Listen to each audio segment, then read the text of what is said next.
Thank you very much, Charles. It's a pleasure to be with you this afternoon and to have the opportunity to share my thoughts on the arguments for Scottish independence and the implications for the financial services and particularly the insurance sector within Scotland. And I want to start off, in a sense, putting this debate in its context as to why I think this debate is very important for Scotland and why it's necessary for us to have this. There are very few generations and very few communities actually get into a position where they can properly and fully have the opportunity to shape and to design the community and the society in which we all live. And for Scotland, the opportunity to do so arises in the referendum in 2014. It's not an opportunity that's arisen out of nowhere. It's an opportunity that's arisen out of a growing sense within Scotland over the last 40, 50 years that there was a necessity for us to be in a position to actually take more of the decisions that affect the lives of people in this country in the interests of the people that live in this country, and to determine and to design the way in which we take forward our governance in the interests of the people that live here. And the reason why I say that is that if we look back on the events of the last 14 years since the establishment of the Scottish Parliament, if we went outside of this hall and asked people what was their view as to whether they thought having control, or I should say independence, over health, which we do have in Scotland today, or over education, or over local government, or over housing, or over transport, or over agriculture, or over wider rural development issues, or over justice and the criminal justice system. If we asked people, had the Scottish Parliament and different Scottish governments of different political persuasions taken better decisions because of the fact that those decisions were rooted and anchored here in Scotland, we would find, and it's not just a kind of, it's not just an argument that I've just, or a point of view that I've just invented. It's reinforced by countless survey opinion that say that people on these questions believe that Scotland has been made a better place because decision making on these questions has been undertaken here in Scotland by politicians directly accountable to the people of Scotland, and that has in fact given us the ability to design policy solutions that meet the needs of people that live in this country. And that essentially is the founding argument of the case for Scottish independence, which is to say to people, we have an opportunity here to take decisions that will be right and appropriate for the conditions in Scotland, for the people of Scotland, and to address their circumstances. And I want to give a couple of examples of why I think that's important in my experience as the Finance Minister in Scotland over the last 6.5 years. In the aftermath of the economic difficulties sparked in 2008 and which have gone on for a prolonged period, I have fundamentally disagreed with the approach being taken by the United Kingdom government on how to deliver economic recovery. When the current government came to office, they reduced the capital budget of the Scottish government, the budget that we can invest in creating the infrastructure and the fabric of our economy. They reduced that by 33%, by a third. And every piece of economic analysis I've ever looked at has suggested that if you want to work your way out of recession, if you want to deliver economic recovery, you have to invest in the capital estate and the capital infrastructure of your society. Now, people would say, well, of course, you can't do that in the midst of a recession. You've got to repair the public finances. And there is, of course, truth in that argument. But the current UK government has ended up borrowing £250 billion more than they planned to borrow in 2010 to essentially deal with a prolonged recession, which was prolonged, in my view, because they cut the economy far too far and far too fast. Now, if I'd had my time, I would have used the powers that are exercised by the UK government to ensure that we encouraged and motivated greater economic activity within Scotland as a consequence of the decisions that we took. And you may say, well, why does that matter to people involved in the financial services and the insurance industry? Well, it matters because it matters to you if we have a buoyant economy or a stagnant economy. That's the basis upon which people come to you to spend money on their premiums as to whether they are able to, the companies that you work for and participate in, are able to invest in the long-term future of the economy by having a vibrant and stronger economy than we would ordinarily have had. So there's one example where, on an issue, a very significant and material issue that matters to the people of Scotland, currently reserved to Westminster, where fundamentally, in my view, the wrong decisions have been taken, and we could have taken better decisions here that would have strengthened and boosted our economy. The second example I want to give you is about welfare. We in the Scottish Government deal with a whole host of different services to encourage people to get into employment, to essentially encourage more people to be less dependent on the state and to be contributors to the state as taxpayers rather than benefit recipients. And I believe firmly in the importance of assisting people on that journey from benefits into employment. But what I find now is that many of the employability measures that we take forward as a government are blunted or undermined by the decisions on welfare reform that are taken by the United Kingdom government, essentially operating programmes and approaches which do not resonate effectively here in Scotland as a consequence. So if we're trying to boost the economy by boosting capital infrastructure or by boosting employment and encouraging more people into employment, I think we've got to have the tools in Scotland to enable us to do that. And that's essentially where I found my economic arguments for Scottish independence, in believing that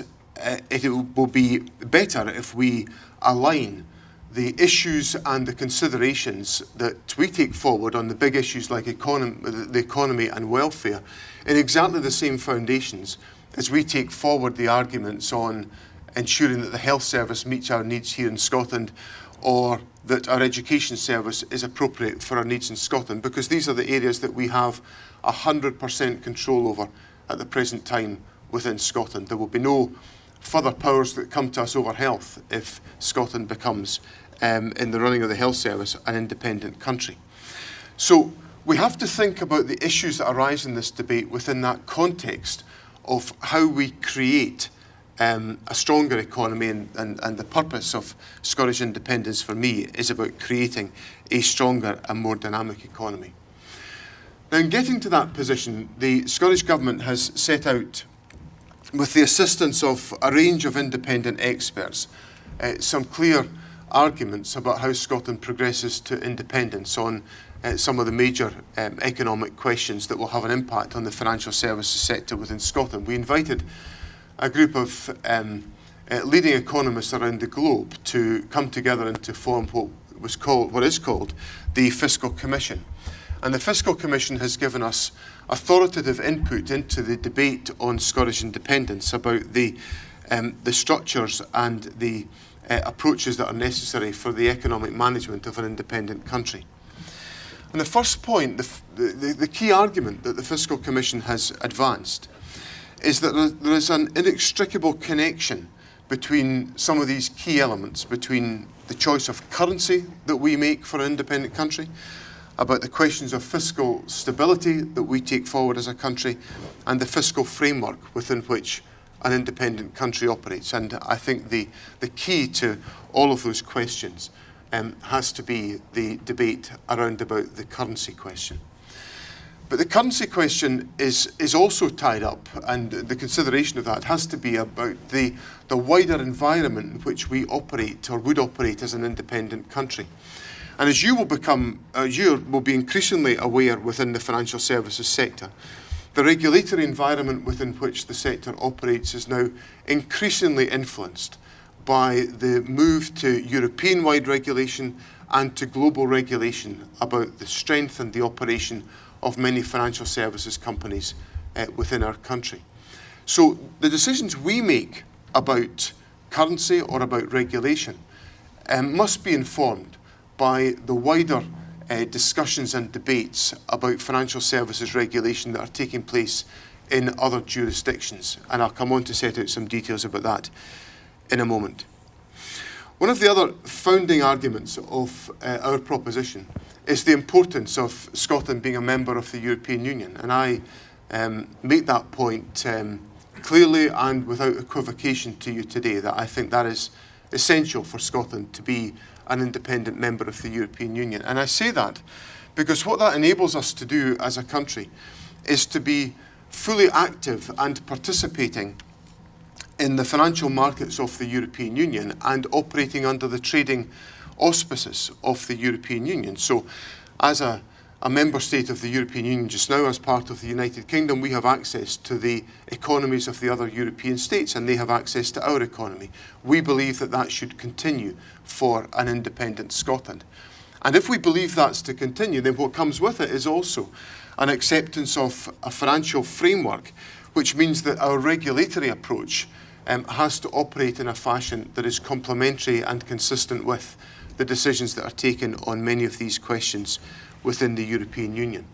And that would be that's an obligation we have today, which opens opportunities for us. It's an obligation we would want to have as an independent country, which opens up the opportunities for Scotland into the bargain. And it provides the ability for us to access European markets on an agreed legal framework and legal basis, which is a sound approach for us to take forward. Now, to go back to the question on currency, the Scottish Government, having taken the views of the Fiscal Commission, has taken the view that the retention of sterling as the currency of an independent Scotland is the option that makes sense, not just for an independent Scotland, but makes sense for the rest of the United Kingdom into the bargain. There is about £50 billion worth of trade that goes north and south of the border on an annual basis in both directions. So it is in the interests of the people and the businesses, both north and south of the border, to ensure that we have the ability to trade effectively across the border as we are able to do just now.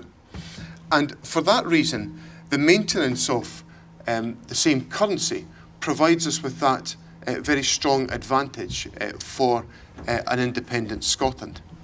But what it also means is it gives us the opportunity to ensure the continuation of an integrated financial services market between Scotland and the rest of the United Kingdom, which is important, I recognise, to financial services companies. Because what it does is it means that if we select sterling as our currency, we have to accept that we have to operate the regulation of the financial services sector within Scotland on a complementary fashion to the regulation of the financial services sector south of the border because of the utilisation of the same currency between the two countries. So therefore, as a product of the decision that we argue for, that Scotland should retain sterling, we create the opportunity to continue the integrated financial services market that exists between Scotland and the rest of the United Kingdom, enabling companies to continue to trade and to operate in that environment and to ensure that products and goods that emanate from Scotland are able to be sold south of the border. And within the insurance and financial services sector, of course, people will ask, well, how can we be assured that our products will still be able to, will still be attractive to markets in the rest of the United Kingdom? And I think the answer to that is founded in the strength and the effectiveness of the Scottish financial services sector, which, despite the difficulties that we had with and have had and continue to experience with the banking sector, there are enormous strengths in the financial services sector in Scotland across a range of other banking institutions, the life, pensions, general insurance, wealth management and asset management sectors in Scotland, which contribute significantly to the national wealth of Scotland, the national wealth of the United Kingdom, and also to the reputation of Scotland as a strong and an influential centre of economic and business activity. So the decisions that we take on currency essentially create the framework within which we operate and would argue for the operation of an integrated financial services market, which would acknowledge that regulation would have to be undertaken in Scotland on a complementary basis to the way in which regulation is undertaken in the rest of the United Kingdom. And there would be the necessity to establish the architecture of regulation within Scotland, and we would have under EU law the responsibility to establish a financial services regulator and a pensions regulator, and we have made clear that we would want these regulatory organisations to work in consort and on an agreed basis with the rest of the United Kingdom, recognising that we would be operating within an integrated financial services market. But one of the arguments that I often confront on these questions is people saying, well, you simply will be replicating the infrastructure that exists in the rest of the United Kingdom and putting that into place in Scotland. That doesn't need to be the case. We've published information as a government about the whole area of economic regulation within an independent Scotland. Currently in the UK, there are a number of different pockets and compartments of economic regulation dealing with communications, dealing with transport, dealing with the water industry, dealing with a variety of other questions. And what we've said is that using the advantages of Scotland's size as a smaller jurisdiction, we can actually bring these functions together. We can deliver them more efficiently because we are dealing with them in a coordinated way rather than in a compartmentalised way. And we can use some of the strengths that exist already in Scotland today, where we carry out certain functions of independent economic regulation and do it, I might add, to a very high standard of economic regard and assessment. So just because we change the nature of the organisation of the state, it doesn't mean to say that we've just got to accept what we inherit as the architecture of the regulatory environment of the rest of the United Kingdom, but we can shape that to meet the needs and the interests and the issues and the perspectives of the economy here in Scotland. And that's another of the opportunities that gets presented by the arguments for Scottish independence. So this debate is fundamental to the future of our country. It is, to me, the natural progression of the arguments that have percolated in Scotland for the last 50 years, which are about ensuring that we can take the right set of decisions here in Scotland that meet the needs of our people here in Scotland. And I think since 1999, Parliament has demonstrated to the public that that is indeed the case. But independence is about much more than that for me. It is about actually having the ability to ensure that Scotland's potential is fulfilled as a country. Our economic performance currently is much better than the rest of the United Kingdom, but historically it has not always been the case. And our economic performance has habitually trailed the rest of the United Kingdom. And I believe fundamentally there is no decent explanation why that should be the case. And what we should be concentrating on as a country is creating the most dynamic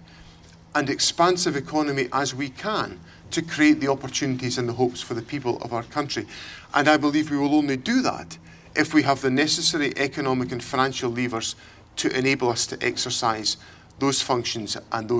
realise those opportunities. And that is essentially what the people of Scotland will have the opportunity to decide upon in the referendum in September 2014, and I look forward to discussing those issues with you this afternoon. Thank you very much.